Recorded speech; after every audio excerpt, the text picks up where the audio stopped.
Hello boys and girls, welcome to Mrs. Bandu's Math Movies. Today's lesson is lesson 1-9, Order of Operations and the Distributive Property.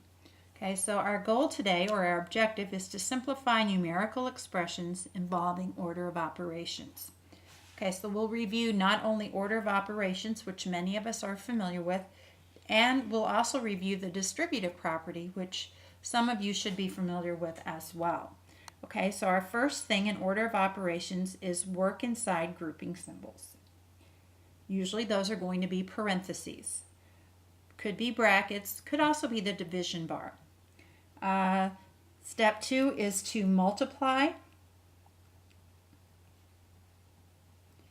and divide in order from left to right. Once you've done that, then you add and subtract in order from left to right.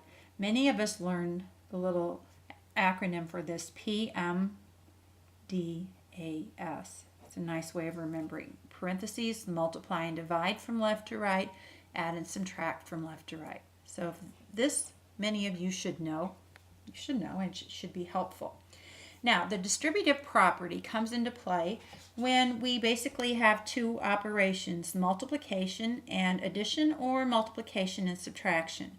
Later on, we'll also learn how it could work with division, but we're focusing on multiplication right now.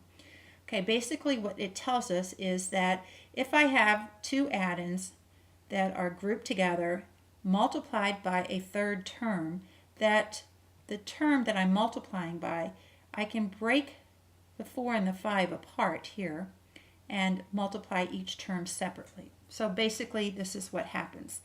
Instead of saying 9 times the quantity 4 plus 5, I could also do 9 times 4 plus 9 times 5.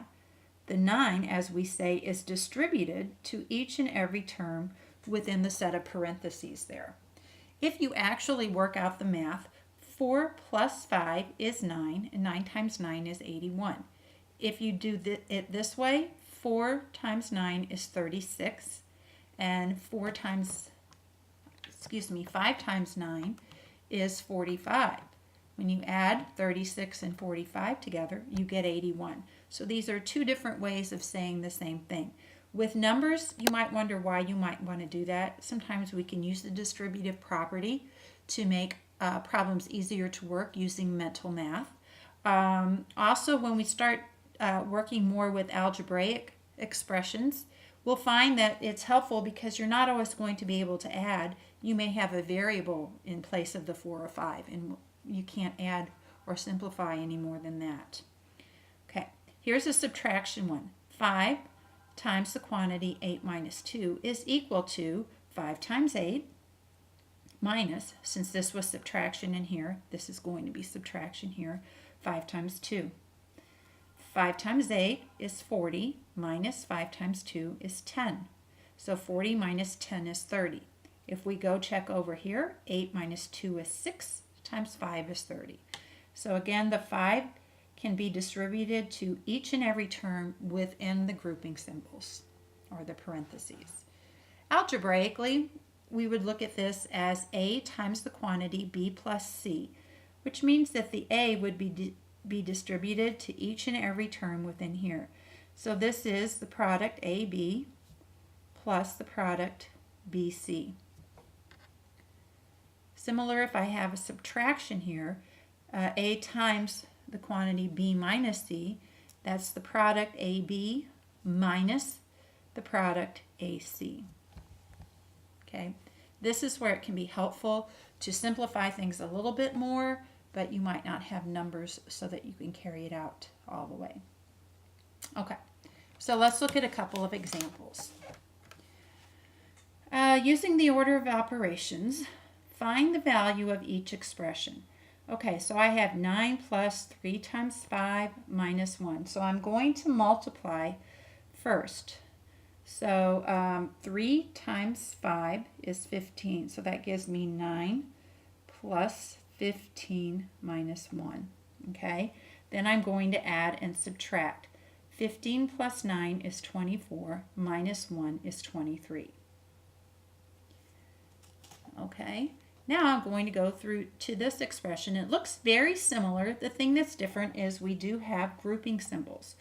So because of the parentheses, I'm going to do that first. So my first work inside the grouping symbols would result with 9 plus 3 times 5 minus 1 gives me 4.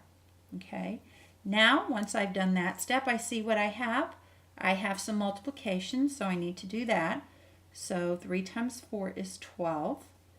And then I have 9 plus 12 is 21. So even though these appear to be very, very similar, they do give us two different answers. Okay, so you do want to be careful of your order of operations. Work inside the grouping symbols, multiply and divide from left to right, and finally add and subtract from left to right. Here again are your quick check questions. I'm going to skip to our next example. If you wish to pause, you may work on that now or come back to it later. Okay, number 2.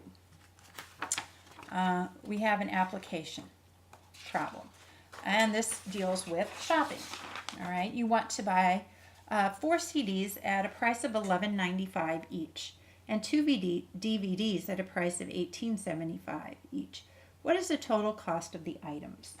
Okay, so basically putting into words, summing up what we want here, we want to know the cost of 4 CDs plus the cost of 2 DVDs.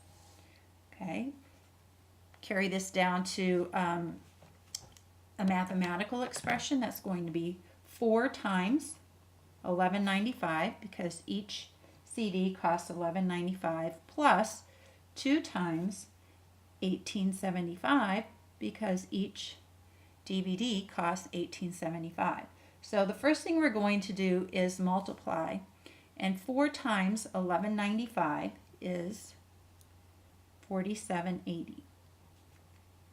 Okay, and then 2 times $18.75 is $37.50. So I do have to do those as well. Then, now that I have these two terms and there's nothing else left except addition, I go ahead and add. So that gives me a grand total of $85.30. So the cost is $85.30. Notice there is already the dollar sign there in my final answer, or you could even put it up there as well here. But you want to be sure that since we are talking about something very specific, that you do label your answer. Okay, the distributive property. Here it's asking us the distributive property can be used in mental math. So what we want to do here is multiply 4 times 4.8. Now, what you can do here is think of 4.8 as 5 minus 2/10. So if you think of it that way, then you can multiply 4 times 4.8 being the same as 5.0 or 5 minus 0.2.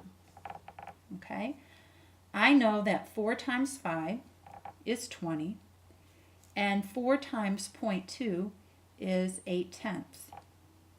Okay, then I can subtract that in my head rather easily because 20 minus 1 would be 19. 8/10 is 2/10 away from being 1 whole, so it's 19.2. Okay, so again, basically what I did here is I've broken down 4.8 into 5 minus 2/10. Then I distributed 5 times 4 to get 20 and 2/10 times 4 to get 8/10 and subtract that. Sometimes if you think of this in terms of money, it's helpful. That's like $20 minus 80 cents. And I think I may have misspoken and said 9.2. It should be $19.20. Not sure what I said there. Okay? Because this is like 80 or 80 cents if you want to think about that in money, even though it's not really money. But that's a way to think about it as well. All right, so here's why it works. So this is basically going to repeat to show you why it works. So the first thing we did here is we used the distributive property by distributing the 4 to each of the terms in inside the parentheses. Okay, so then this gives us 20 minus 0.8 or 8/10. So that gives me 19 and 2/10 as my final answer. Okay.